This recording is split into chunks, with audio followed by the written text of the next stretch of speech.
Good evening, everyone. Welcome to our webinar on relationships under lockdown, ways to understand and cope during the stressful times.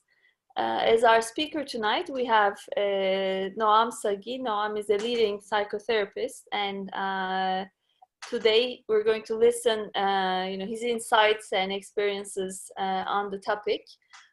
These are great seminar series that we're partnering together with, 50A Wellbeing and PAR, and which will continue as this is helping people to really deal with very different well-being issues during this corona lockdown. So with that, I'll hand it over to Noam.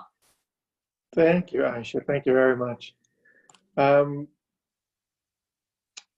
Yeah, I thought about today and I thought, it's very interesting because it's a big topic and a lot of people asking along, about the topic, but it's also a very private topic. Everyone is a little bit different in the angle that they looking at what's going on. So I think what will be good, maybe if I will present some kind of blanket direction, and then we can follow questions or go with the flow and see, because everyone will take different things out of this. So where I want to start is, I've been asked in the beginning of the lockdown, so as an expert, what do you think? More babies or more divorce by the end of this? And I had to scratch my head a little bit, because it's an interesting question. It's a question based on the fact that what we have now is what I call enhancer. It will basically bring to the fore whatever we had before. So if we had good relationship, we will have good time together. And if we have relationship that didn't work or was dysfunctional or all sorts of things didn't work, it will be very clear that it doesn't work now. So we have a little bit of a pressure cooker moment where everybody is now sitting in the same four walls with the same people and repeating more or less the same things every day. We are wearing the same clothes as being a parent, being a student, being working mom or working dad, going to the shops, walking the dog, being a partner. So we kind of shift between positions that normally it's very clear. We dress, we put the tie on, we go to work, and this is what we do. We come back home, certain things happen, certain things we need to do, but the boundaries are very clear. So everything is blurry right now. And when everything is blurry and the boundaries are not clear, the first thing that comes is that we will take everything out in a different way. Normally, on a normal day, let's say we have the football match or the theater, or even go to work and stay around people as a way to take out and express ourselves in different way. And that in that way, we can be more aggressive. We can be more just different to how we are at home. Now it's gone. There is no way that in this pressure cooker, we can open the valve and just release steam in the same way that we used to do before. So the way we do it with our partner. It's the safest space for us to feel we can do that. It's not conscious, of course, but it's where we do it. And that will come in many different forms and in many different ways. And here I want to go a little bit into the theory of that. And the theory that I use is basically the law of attraction. When it comes to relationship, we're always going to attract into our life the person that have the power to engage us with our initial wound.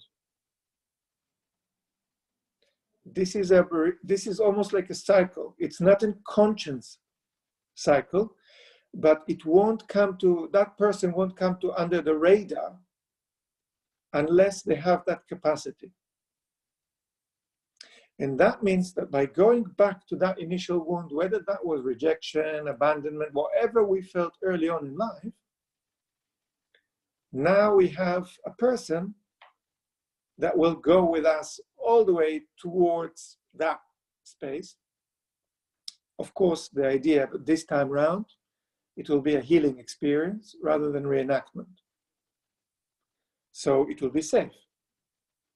So the idea is that with you, it will be safe to revisit what we already visited as kids, as children, at some point in our life, and therefore we can heal together. So basically coming together in partnership, apart from quantum physics, is actually a healing process. What happened is almost like it's going on a tightrope. We can either fall on the healing side of that, if this is a safe relationship, or it's a reenactment. This person is actually reenacting everything that happened before, and we're going through exactly the same experience. So if we experience abandonment or rejection before, that will play itself again in the relationship. That also explains quite beautifully the 50% divorce rate in this country. So we're going on a tightrope. We can fall either that side or that side, even we don't know that, because relationships have the capacity to engage us exactly with the challenges that we already have. So there is a big ask from any relationship to become a healing space, to be safe space. And for that, we need consciousness, we need awareness, and we need to progress together. How many times this has happened? It's very rarely. Mostly we develop separately. If we're lucky, it's more or less on the same page. And if we're not, it goes in separate ways. I think in English, we call it growing apart, because each one is going in a different direction. And that means we reenact. So it's almost makes perfect sense that in this time, when we experience no steam elsewhere, we have everything in here, within these four walls. If it's good, it's great. If it's bad, it's really bad. I think there is, in most countries, there is 500% more domestic abuse during lockdown, which means it's staggering numbers, but you know, people live with people that actually hurt them.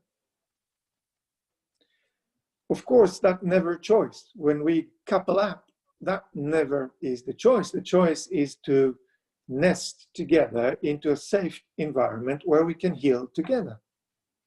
And that process requires a lot of consciousness. It's not just knee-jerk reaction. Of course, the beginning of any relationship is a moment of a box and a match, and we have light, and it's amazing, and all the oxytocin are running in our brain, and we feel excited. We're running on the feel-good factor of oxytocin, but that will wear off. And when that will wear off, the question is what compatibility we have together.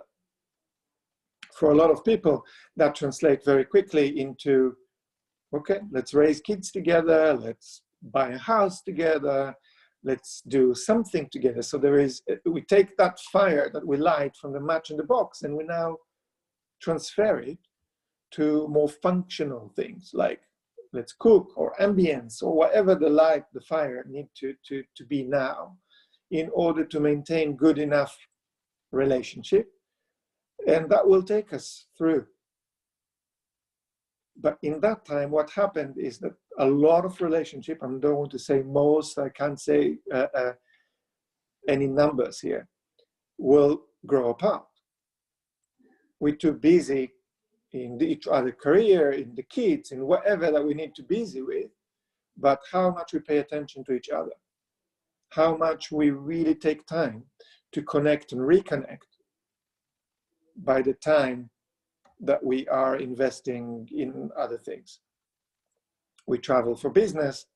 We do all sorts of things. So what we have now is an interesting conundrum, because we don't have any of that. And we have the pressure cooker of being together at home. Even now, when we're easing the lockdown, we still mainly feel that we need to stay at home mostly. And that will trigger all the good stuff and the bad stuff. So from here comes all sorts of questions. My gut feeling, it will be more divorce than more kids, more babies, because we under stress. And stress is not a good environment to feel we are on holiday, we can elevate ourselves now and do something nice and be completely relaxed. And therefore, we find ourselves in intimate situations. We, in this kind of the inclination, the instinct is to turtle in, to go inside under the duvet or under the shell and let the storm go by. We can use Netflix for that, we can use food for that, we can use whatever mechanism that help us to feel, let the storm, we can weather the storm. And in that sense, a lot of conflict will come to the fore. I think in China, the report is that the busiest people when the lockdown is being lifted is divorce lawyers. That's not good news, but it almost makes sense. People will realize, what do we have in common? People will realize, if this is now time to leave, maybe it's a time to leave as well. If danger is around and it's very much confront us with life, let's take this opportunity to live life to the full, whatever that means. Take decisions that are more drastic about our future. Don't compromise as much as we used to. Don't find in-between solutions as much as we used to. So the evidence that we hear from other countries means that that is happening. My suggestion here is to take the time to our advantage. I call it coffee breaks. To take 10 minutes a day, drink coffee together, and ask the question, how are you? And listen, really listen. Be there for each other, be present, and take the moment to be present and be interested. We anyway sharing the same space. A lot of people, even now when we're lifting, stay working at home, which means we will share the space. How much we can just take the time to look in the eyes, to slow down, to reconnect. And it's an opportunity. It doesn't mean that it's easy, because we almost take for granted whatever is around us and the people that are around us. And that is our environment to feel safe and therefore behave in a way that is not necessarily the way we would with friends or with colleagues or with business partners. And I think here we need to be more conscious, using more sensitivity towards each other. And the triggers will be different to every couple, to every relationship. We will find a different story. So I think that is the framework. It's almost like the blanket statement. I think I'm happy to take questions if people have questions, or directions if people have directions, because it will be more specifics, and then we can relate to more specifics that way or another. I want to say here that relationship is not necessarily just partner relationship. It can be a relationship between we and our extended family. It can be the lack of relationship. It can be our relationship with our kids. It can be our relationship with grandparents that we cannot visit. So relationship is a big topic. Of course, the obvious one and the one more pronounced one would be partner relationship, because this is what will be more vibrating at the moment in that sense. But it's not necessarily very different from any other form of relationship. It's just more in the context of what I said before about the coupling up, about the healing process. There is more choice there than other relationship when we have less choice. We just want to make them works better. Okay, well, Yeah. thank you, Noah. That was, very, very good review to start the conversation discussion with. And I have one question, actually, based on what I heard from you.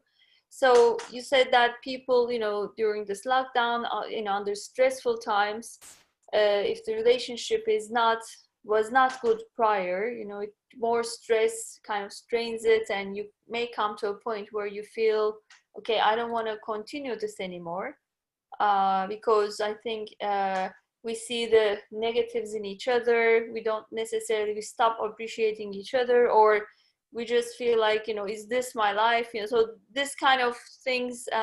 So what is your recommended strategy when the relationship gets to a point, where people are almost losing the desire to work on it, or Yes. losing the desire to do something about it? It's great. It's a great question.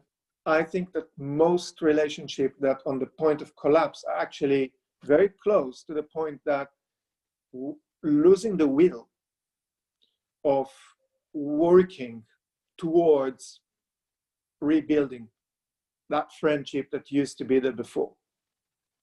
Or when the point that when the pain is greater than the gain, it's almost like the giving up point. I developed a program of 4 days. We call it couples camp. And I take people away for 4 days. And I believe that if we identify the underlying issues, find a way to communicate and use sensitivities in many different angles and different ways, it's very close. So the divorcing and rebuilding is a very close point. And honestly, my advice is to always go back to the beginning. Go back to basic. What made us good friends? What we used to do together. We used to laugh from each other, joke, and now it's not funny anymore. What changed? It's not necessarily that the joke is not funny anymore. It's the fact that we hold on to resentments. We hold on to all sorts of things. So letting go is a big process of that. But if we're sitting on that as a way to justify some kind of position, then we won't let go. We feel right, and we invest in our position to be right. So we have two right people, but the dynamic in between is not working. The way I see it is more, almost like cogs. If it's too much, it's stagnated. If it's too far, it's not working because there's no contact. We need a good quality contact to make it become bigger than one or two. And it's always go back to basic. What's the basic? How are you? How was your day? What made you excited today? What made you sad today? Simple things that if I'm really take interest, will come quite deep, will go deep inside and can start to become a green shoot. Also, sharing is like green shoots. It's like planting stuff. And that will start to grow with time. The less we share, the more pockets create for that space of disconnection to arrive. And then it's very difficult, because when we try to reconfigure the cogs, it's almost like conflict. So the program that I run is basically, the way I see it, is aligning the cogs. Just basically bring it to a place where it starts to work again. Not necessarily how it used to be when we were 20, but fit to where we are right now. Mm-hmm. Okay. Is it answering your question? Yes, it is. So maybe then there's a point where timing is important to get to a point, not get to a point where you don't even want to go 4 days away from this person and you're completely, I'm done here. So timing in that sense is important probably. Yes. You know, the average divorce in this country costs £250,000.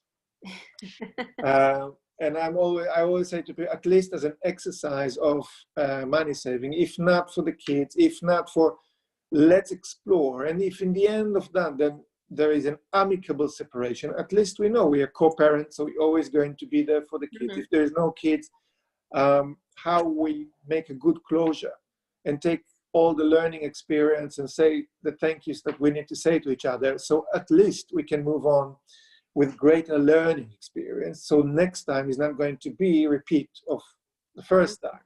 What we want is to go always towards healing and not reenactment.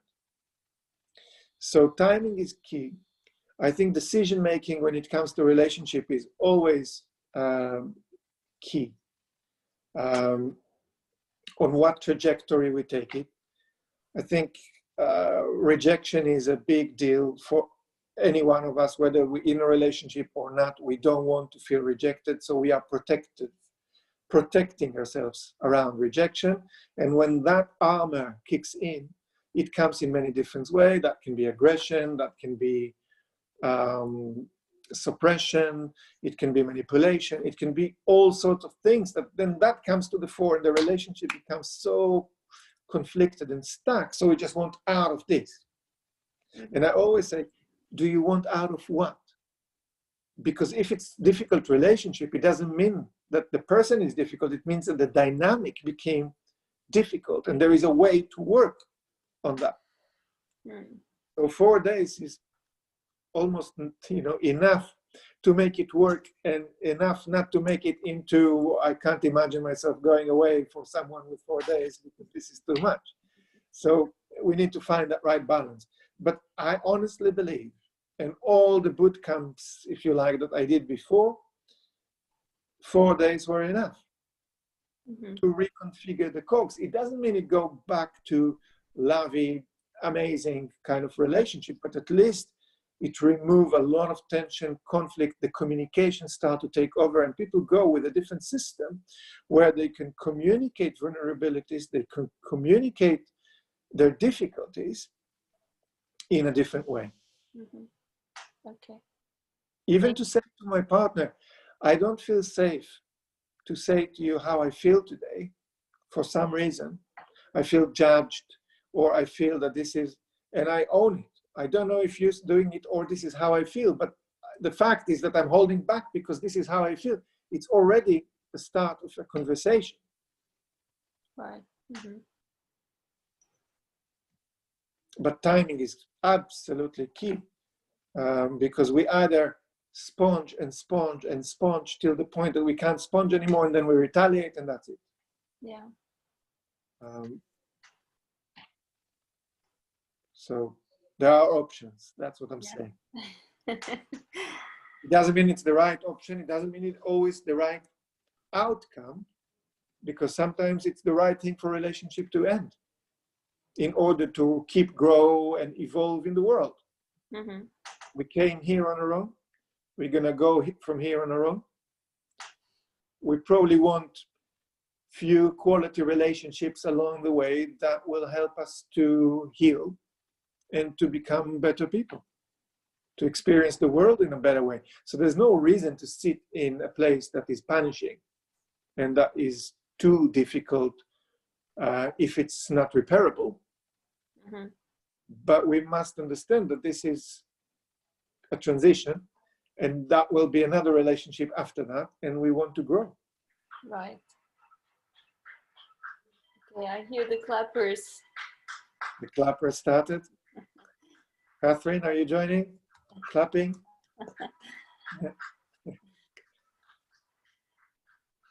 Says Yeah. yes. Any more questions, Catherine? Yeah. Any other questions? Yeah. What if you're single? Well, I think it's not necessary. I see relationship and single dom, if you like, as transitional phases in life. As I said, we came here barefoot on our own. We're going to go from here barefoot on our own. If we have good 90 years, or if we do longevity programs, 100 and whatever years, we will couple up. That's quantum physics. And we will move apart, which means this is a cycle of attachment and detachment. So I don't see single at any stage as that is it. It's a process. We are humans and we want heart connections, and we will be in different kind of stages in the process. Sometimes it is clear to define what is a relationship. Sometimes it's a bit more vague. Sometimes we're seeking a relationship, but do we know what we seek? Are we clear about what the relationship that we want? What is the hurt that we experienced before as a child, as a baby? What that means to be, to feel broken heart, to know what a rejection or abandonment really feels, even though we're defending against that, in order to evolve and develop meaningful relationship as we go along. So I always see any of these stages as transitional, not final. If we are in a relationship, it's not final. And if we are single, it's not final. It's transitional, it's only a phase. And in that phase, we can do quite a lot.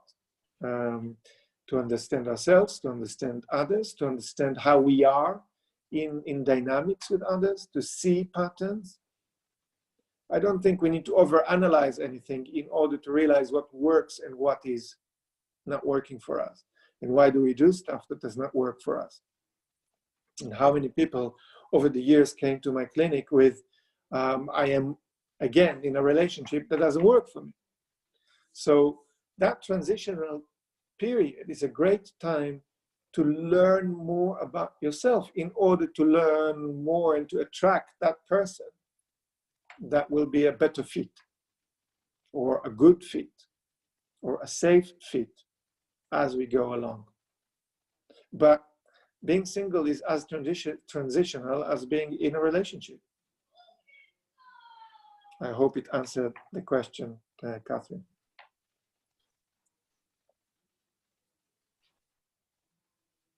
Perfect. Perfect.